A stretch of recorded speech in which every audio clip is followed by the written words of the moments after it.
So this is how you do the more global customization where you want to change your application-wide look and feel. Okay, and to do that, you have to recognize that IronSpeed Designer generates a cascading style sheet for every application.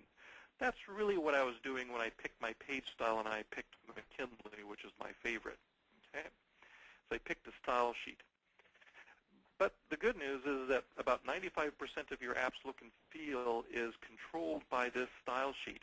So if you want to change that 95% very quickly, just go in and make a modification to this file, styles.css, and you're done. You've changed it globally. Now, it turns out that IronSpeed Designer actually generates 3 or 4 style sheets, and it's important to know the difference between the one that you're going to modify, which is styles.css, and IronSpeed's style sheet, which is basestyles.css.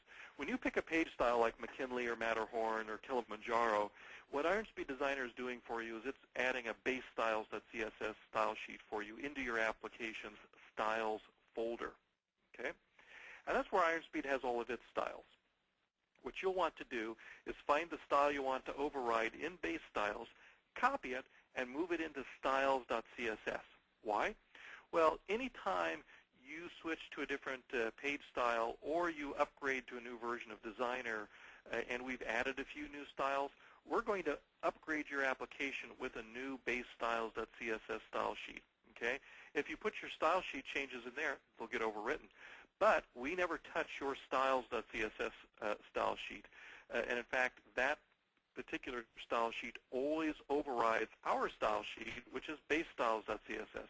Therefore, put all your mods in styles.css. So let's go do an example of this very quickly.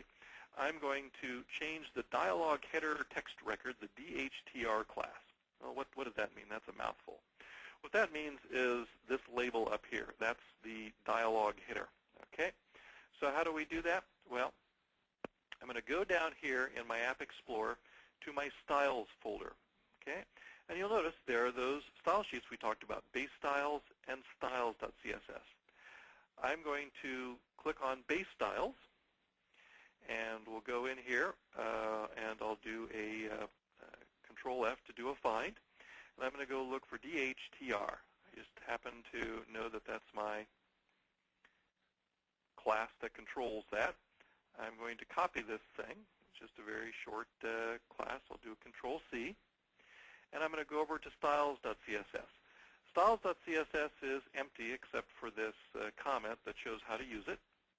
So I'm just going to copy this class in here. So now it's both in styles.css and in base styles. So anything I do here is going to override base styles.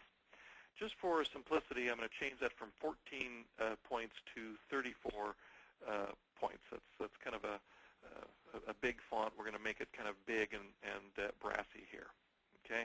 Now, normally what I would do is delete some of these other things and only override the font size, but I won't mess with that right now. I'm going to go back to my customers page, let Designer recompile that, and you'll notice my font here is now very, very large. Okay, so kind of obscenely large. And if I go to my Show Customers table page, you'll see that it's applied globally here. So now it's going all across my application. So that's how you do a style sheet modification.